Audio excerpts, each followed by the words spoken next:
6 जुलाई को दलाई लामा ने अपनी 90th बर्थडे सेलिब्रेट करी।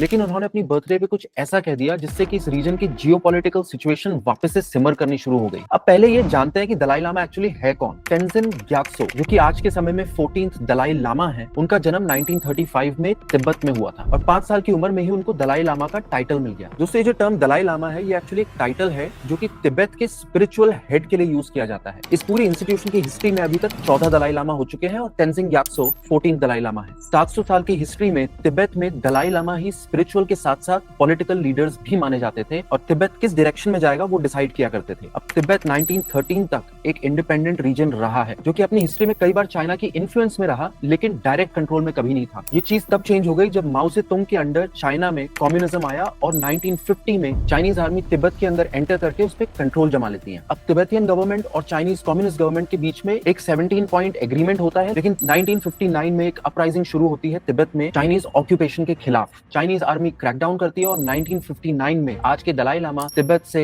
इंडिया में असाइलम लेने आते हैं। तब से लेके आज तक दलाई लामा को शेल्टर देना इंडिया और चाइना के रिलेशन में काफी बड़ा कांटा रहा है। हिमाचल प्रदेश में धर्मशाला में दलाई लामा अपनी तिब्बतियन गवर्नमेंट इन एग्जाइल के साथ काफी फ्रीली फंक्शन करते हैं और चाइना को ये बात बिल्कुल नागवार है। लेकिन कुछ ही साल से एक डिबेट चल रही थी। दलाई लामा ने कभी क्लियरली स्टेट नहीं किया कि उनके मरने के बाद दूसरे दलाई लामा आएंगे कि नहीं, लेकिन उन्होंने अपनी 90th बर्थडे पे ये चीज क्लियरली स्टेट कर दी कि वो अपने मरने के बाद रीइंकारनेट होके वापस आएंगे। अब आप कहेंगे अपने देश में ऐसी बातें तो होती ही रहती हैं, पुनर्जन्म, अवतार लेना, इससे क्या जियोपॉलिटिकल टेंशन हो सकती है? दोस्तों, एक बात जाने, Tibetan freedom movement Dalai Lama के अराउंड रैली करता है। अगर दलाई लामा ये कह देते कि वो वापस से पुनर्जन्म लेके नहीं आएंगे तो ये मूवमेंट कहीं ना कहीं डिसिपेट हो जाता। लेकिन एक नए दलाई लामा के आने पर इस मूवमेंट के जारी रहने की फुल चांसेस रहती हैं। इसमें एक और ट्विस्ट ये आ गया कि चाइनीज गवर्नमेंट ने इस डिक्लेरेशन के बाद ये कह दिया कि अगला दलाई लामा वो ही सिलेक्ट करेंगे उन्हीं की कंट्री में, उन्हीं के हिसाब से। अब हिस्टोरिकली दलाई लामास अपने मरने से पहले कुछ साइन अपने फॉलोअर्स को बताया करते थे। उनका ये कहना था कि कोई नया बच्चा अगर यहाँ पे इन दिन में पैदा होता है तो मेरे कुछ ऑब्जेक्ट्स उसके सामने रख देना और अगर वो उसको राइटली आइडेंटिफाई कर ले तो वो ही मेरा पुनर्जन्म होगा। अब all that aside, Dalai Lama दुनिया के एक लव्ड पर्सनैलिटी हैं और उनके गुजर जाने के बाद ये जियोपॉलिटिकल टेंशंस किस तरीके से रूप लेंगी वो देखना बाकी बचता है। लेकिन ये मुद्दा